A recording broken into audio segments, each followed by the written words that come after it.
ایک صاحب تھے، کافی امیر تھے، اپنا بنگلہ بھی تھا، اپنی گاڑی بھی تھی، اللہ بہت دیا تھا۔ شام کو گھر آئے، بچوں کے ساتھ وقت گزارا، کھانا کھایا اور اس کے بعد اپنے بستر پر لیٹ گئے۔ رات ہو گئی تھی، بڑا نرم بستر تھا، ٹھنڈا کمرہ تھا، مگر کروٹ بدلتے جا رہے تھے، نیند نہیں آ رہی تھی۔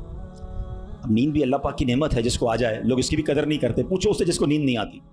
اب کافی دیر تک کروٹ بدلنے لگا کہ پتہ نہیں کیوں نیند نہیں آ رہی، چلو آج تھوڑی سی فریش ایئر لیتا ہوں، شاید نیند آ جائے۔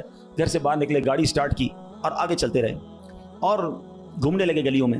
اچانک ایک مسجد نظر آئی اور مسجد کا دروازہ کھلا نظر آیا۔ کہ چلو یار ایسے ہی گھوم رہا ہوں، ذرا مسجد کے اندر چلا جاتا ہوں، وضو کر کے کچھ 2 رکعت نفل پڑھ لیتا ہوں۔ مسجد کے باہر گاڑی پارک کی، وضو کیا، مسجد کے اندر داخل ہوئے تو جیسے ہی مسجد کے اندر گئے تو پوری مسجد خالی، مگر ہلکی ہلکی کہیں سے رونے کی آواز آ رہی۔ رات کو اس وقت کون ہے مسجد میں اور کیوں رو رہا ہے؟ تو دیکھا کہ ایک کونے میں ایک غریب آدمی اللہ کی بارگاہ میں ہاتھ اٹھائے رو رہا ہے اور روتے روتے اللہ کی بارگاہ میں عرض کر رہا ہے کہ اے اللہ، میری بیٹی بیمار ہے، ڈاکٹر نے آپریشن کا کہا ہے، مجھ غریب کے پاس پیسے نہیں ہیں، کہاں سے لاؤں؟ اے رب کریم، تو ہی اسباب بنانے والا ہے، مجھ غریب کی حالت زار پر رحم فرما۔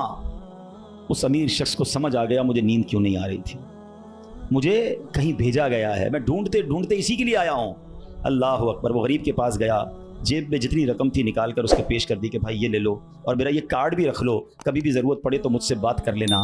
اس غریب شخص بھی کیسا خوددار تھا، اس نے کارڈ واپس دیا کہ مجھے ایڈریس کی ضرورت نہیں ہے، میرے پاس ایک ایڈریس موجود ہے۔ تو کون سا ایڈریس موجود ہے؟ بولا یہ ایڈریس ہے نا، اللہ کی بارگاہ میں آیا، اس نے تمہیں بھیج دیا، جب دوبارہ ضرورت پڑے گی تو بھی اسی کی بارگاہ میں آ جاؤں گا۔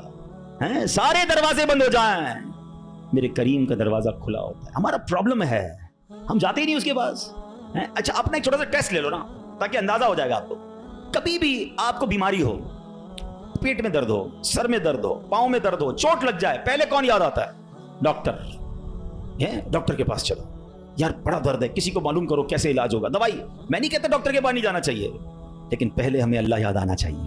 اے اللہ تو شفا دینے والا ہے، کرم کر دے مالک۔ کاروبار میں نقصان ہوا، فیملی میں پرابلم ہوا، واٹ ایور پرابلم، سب سے پہلے ہمیں دنیا والے سورس ہیں، وکیل، پولیس، یہ یاد آتے ہیں۔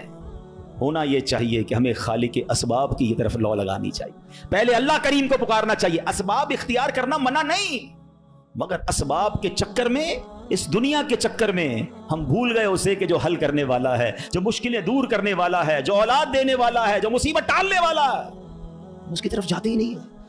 پورا دن دفتروں کے دھکے کھاتے ہیں، مگر 2 رکعت پڑھ کر اس کی بارگاہ میں سر نہیں جھکاتے۔